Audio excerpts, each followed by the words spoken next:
مسا على كل عشاق دحيح الافلام. النهارده لخص لكم فيلم بعنوان سوبوتينيك واللي تم اصداره في سنه 2020. وبيبتدي فيلمنا وبنشوف واحد اسمه فيشنكوف ومع واحد صاحبه بيكونوا في رحله للفضاء وبيروحوا علشان يفصلوا مكوك فضائي، لكن لما بيخلصوا مهمتهم وبيفصلوا المكوك اللي هم راكبينه بيحصل فيه مشاكل، وفي نفس اللحظه دي بيظهر خيال في الشباك بتاع المكوك اللي هم راكبينه. ولما فيشنكوف بيسيطر على المكوك ولما بينزلوا منه صاحبه بيموت، وفيشنيكوف بيكون شكله مرعب ووشه مليان دم. وبعد كده بنشوف مع بعض دكتوره واسمها يورينا، وفي الوقت ده بتكون بتتحاكم بسبب عمليه اثرت فيها وموتت طفل عنده 17 سنه، وبتقول لهم انا عملت اللي عليا وماليش ذنب في موته. ولما يورينا بتخرج من المحاكمه بيقابلها واحد، ولما بتتكلم معاه بتعرف ان هو عقيد في الشرطه، وبيتكلم معاه وبيقول لها ان انا عندي مشكله وعاوزك انت اللي تحلها لي. وفعلا يورينا بتوافق وبتروح معاه وبتقول له وريني الملف بتاع الحاله اللي عاوزني اعالجها لك. لكن العقيد بيقول له وانا حاليا معيش ملف، لكن انا ممكن افهمك كل حاجه. فبيقول لها في واحد كان في مهمه في الفضاء ولما نزل ورجع تاني بقى فاقد الذاكره، واحنا عاوزينك تعالجيه وترجعي لنا ذاكرته. وبتوافق وبيروحوا هما الاثنين للحاله دي وبتكون في مكان سري. ولما بيروحوا بنشوف مع بعض فيشنيكوف وقاعد معاه دكتور، والدكتور بينيمه نوم مغناطيسي علشان هو فاقد الذاكره علشان يحاول يفتكر اي حاجه. وبيحاول الدكتور يتكلم معاه اللي حصل في الفضاء،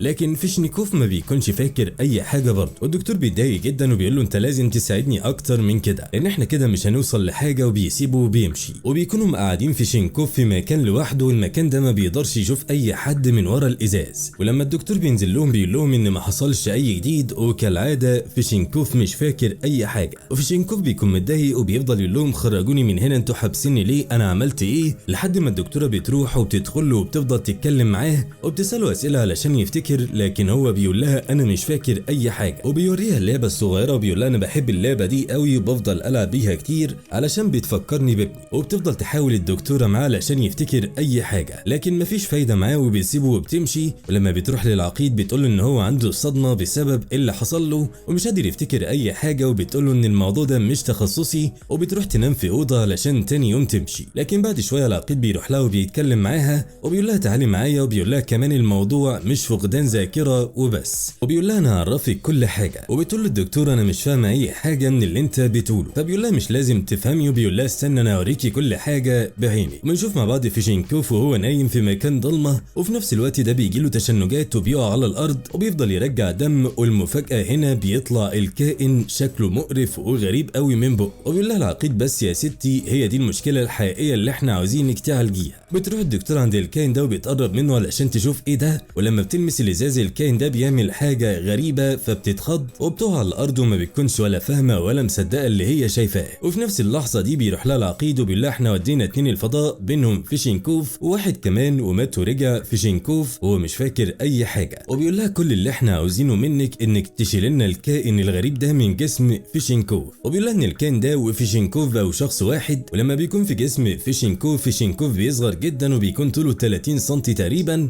ولما بيخرج من جسم فيشنكوف جسمه بيكبر تاني. وبيقول لها كمان ان الكائن ده حاولنا نخرجه من جسم فيشنكوف، لكن ساعتها فيشنكوف كان هيموت مننا فقررنا نرجع له الكائن ده تاني. بعد كده بنشوف فيشنكوف وهو قاعد في اوضه وبيشوف في الاخبار ان هم رجعوا من الفضاء هو وصاحبه، لكن هو ما بيكونش عارف صاحبه فين. وفي نفس اللحظه دي بيجي له الدكتوره وبتحاول تتكلم معاه يمكن يفتكر برضه اي حاجه، لكن بيقول لها فيشنكوف هو انتوا بتعاملوني كده ليه وليه حابسيني كده؟ انا ما عملتش حاجه. وبيقول لها سيبك من جو فقدان الذاكره ده، انتوا عاوزين مني حاجه تانية باين وانا مش فاهم ايه الحاجه دي. وبيفضل يقول لها بعد اذنك ساعديني وعرفيني عاوزين مني ايه، لكن الدكتوره بتقول له هوعدك اني اساعدك بس انا ما اقدرش دلوقتي اقول لك محتاجين منك ايه. وبعد كده بنشوف مع بعض الدكتوره في يوم تاني وبتروح عند اوضه فيشنكوف. لما بتوصل هناك بتشوف الكائن وهو طالع من جسم فيشنكوف، والكائن بيفضل يقرب منها وكل ما الدكتوره تعمل حاجه يفضل يقلدها، حتى لما بتنام بينام زيها، ولما بيشوف اللعبه الصغيره بيركز معاها قوي. وفي اللحظه دي الدكتوره بتكلم العقيد وبتطلب منه انه يرفع لها الازاز ده، وبيقول لها العقيد انت متاكده الحوار صعب مش سهل؟ فبتقول له لا مش متاكده، افتح بس يا عم باب الازاز ويخليها على الله. وفعلا بيفتحوا لها باب الازاز وبيلبسوها بدله وخوذه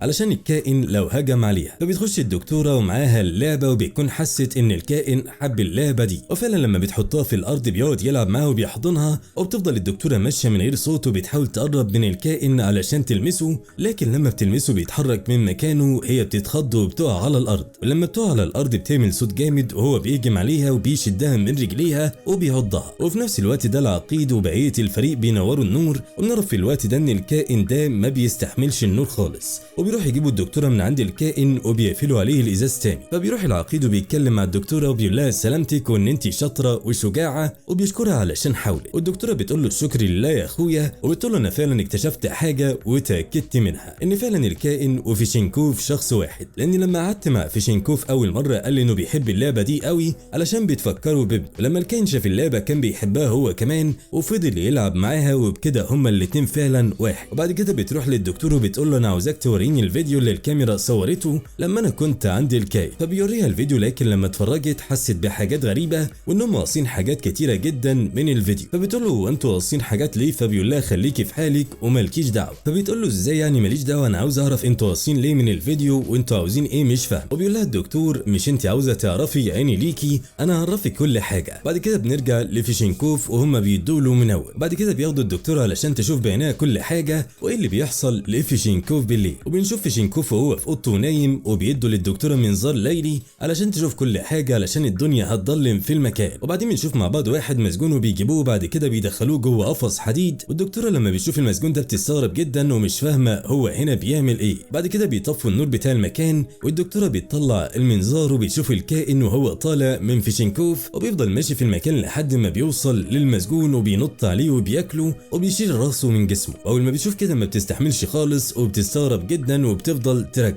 لكن بعد كده بيفهموها ان علشان الكائن وفيشنكوف يعيشوا لازم يجيبوا له كل يوم بني ادم ياكله علشان يقدروا هما الاتنين يعيشوا. فبتقول له الدكتوره طب ومش حرام كده تموتوا بني ادم كل يوم؟ فبيقول لها ان احنا بنموت بني ادمين مجرمين يعني يستاهلوا الموت، وكمان احنا اول ناس نكتشف حاجه زي كده ولازم نضحي علشانه ونعمل عليه تجاربنا. وبعد كده بتروح الدكتوره وبتتكلم مع فيشنكوف وبيتكلموا مع بعض شويه، وبعدين بيجروا سوا. وما بيجروا الدكتوره بتتكلم معاه وبتقول له انا هقول لك على كل حاجه، وبتقول له ان انت جواك كائن غريب جاي معاك من الفضاء، وان هو جواك دلوقتي وكل يوم بيجيبوا واحد علشان الكائن ياكله علشان تعيشوا انتوا الاتنين. لكن فيشنكوف لما بيسمع الكلام ده بيستغرب جدا وما بيكونش مصدق، وبيتفق معاه ان هم يتقابلوا الساعه 1 بالليل. بعد كده بنشوفهم مع بعض وهم بيدوا فيشنكوف المنوم، لكن لما بيمشوا بنكتشف ان فيشنكوف ما خدش المنوم وبيطلعوا من بقه وبيكسروا وبيحطوا في كوبايه. بعد كده بيروح يتكلم مع البنت اللي واقفه حارسه عليه وبيقول لها ايه رايك نقعد سوا ونشرب كوبايتين شاي؟ لكن بتقول له ان ده غلط وخايفه اي حد يشوفني. فبيقول لها ما تلاقيش ما فيش حد اصلا وما فيش حد هيشوفنا، وبتوافق وفعلا بيديها الكوبايه اللي فيها المنوم. والبرت بتنام وبيقوم فيشنكوف وبيعطل كاميرات المراقبه. وبعد كده بيروح وبيقابل الدكتوره وبيروح يوقف الكاميرا اللي جنبيهم قبل ما تشوفهم. وبعد كده بتاخده الدكتوره وبتوديه للمكان اللي فيه بني ادمين ميتين كتير جدا، وبتقول له ان كل دول انت اللي موتهم، وبتقول له وانت كل يوم على كده كل يوم تموت لك واحد زي ده. وبيقول لها فاجئك بقى كل اللي انت بتحكيه ده انا عارفه اصلا، وكل الكائن اللي جوايا بيعمله وبيشوفه انا كمان بحس بيه وبشوفه، لكن ما بقدرش اسيطر على الكائن خالص وامنعه من اي حاجه. وفي نفس الوقت ده بيشوف صاحبه من ضمن الناس اللي ميته، وبيعرف كمان ان صاحبه هو اللي خلص عليه وقتله. وفيشنكوف بيتكلم مع الدكتوره بيقول لها انا عاوزك تدوني فرصه اسبوعين بس، وانا هحاول اتصرف وهعمل المستحيل واشوف حل مع الكائن ده واحل مشكلته. لكن بتقول له يا ابني انت عبيط ولا انت ايه نظامك؟ انا لو سبتك اسبوعين انت هتقتل كل يوم واحد، يعني هتموت 14 واحد في الاسبوعين دول، وانا ضحي يعني ب 14 واحد يموتوا علشان خاطر واحد بس يموت؟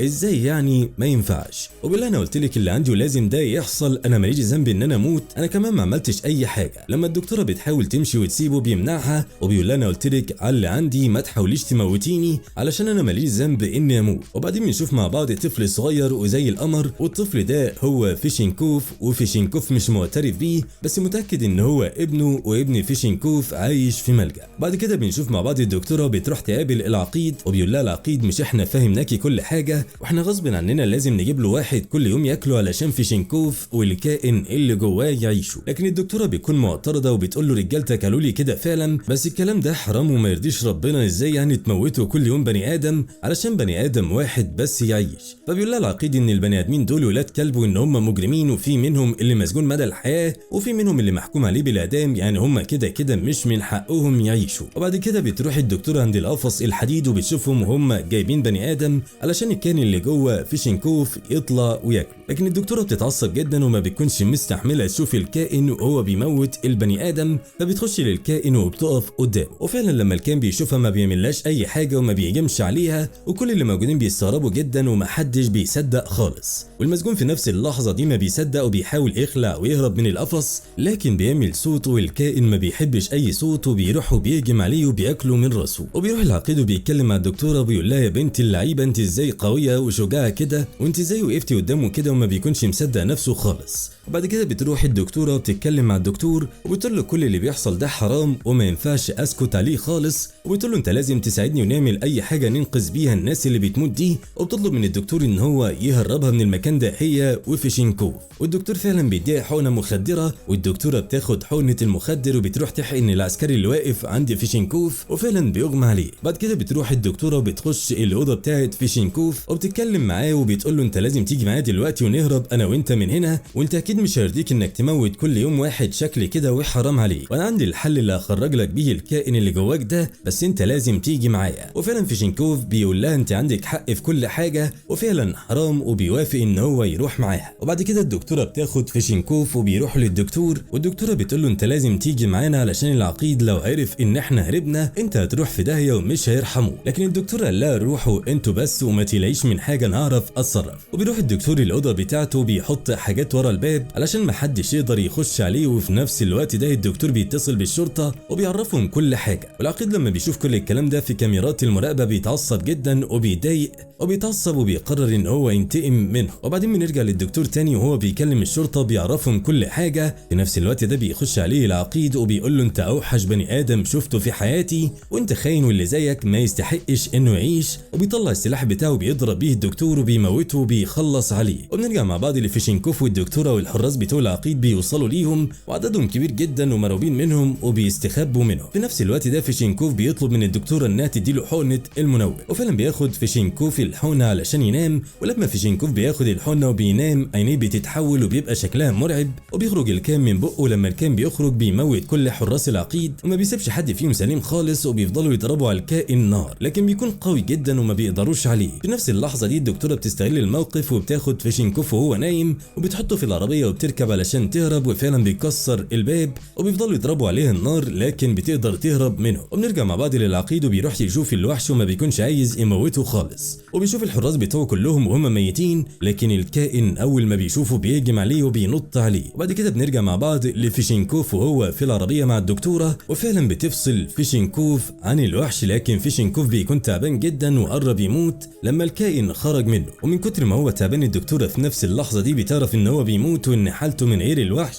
مش كويسه خالص وانه على وشك الموت. وبتعرف ان الوحش لو مات فيشنكوف هو كمان هيموت، وبتنزله من العربيه وبتشوفه. لكن في نفس اللحظه دي بتشوف عربيه العقيد جايه عليهم وبتمسك المسدس اللي معاها علشان تخلص على العقيد. وبنشوف مع بعض العقيد وبتكون ايده اتقطعت من الكائن لما هجم عليه. والعقيد بيتكلم مع الدكتوره وبيقول لها مش عاوزك تخافي، انا مش جاي اذيكي خالص، كل اللي انا عاوزه ان الكائن وفيشنكوف يعيشوا تاني. وبيرمي المسدس بتاعه وبيطلع الكائن من الصندوق وبيمسك الدكتوره، لكن في نفس اللحظه دي بيقدر فيشنكوف يسيطر على الكائن ده وبيموتهم كلهم وبيخلص على العقيد وبيخلي الكائن يفرتك دماغه. والوحش برضه بيقرب من الدكتوره وما بيعملهاش حاجه، والوحش دخل تاني جوه فيشنكوف ولما بيدخل جواه بيرجع كويس تاني. والدكتوره بتقول له خلاص انت عيش كده من غير ما نطلع الوحش اللي جواك، فبيقول لها انا مش حابب العيشه دي خالص وايه ذنب كل الناس اللي انا بموتها دول. وفي نفس اللحظه دي بيشوف فيشنكوف والدكتوره عربيات شرطه كتيره جايه عليهم وبيودعها فيشنكوف وبيضرب نفسه بالنار. بعد كده بنشوف مع بعض الدكتوره وبتروح تشوف ابن فيشنكوف وبتحضنه، وبينتهي فيلمنا على كده. ما تبخلش علينا باللايك تشجيعا لينا علشان نستمر ونقدم لكم الافضل دايما. ولو انت مش مشترك في القناه اشترك في القناه وفعل زر الجرس علشان يوصلك فيديوهاتنا اول باول، واستنونا في افلام كتيره جايه قريب. واشوفكم على خير ومع السلامه.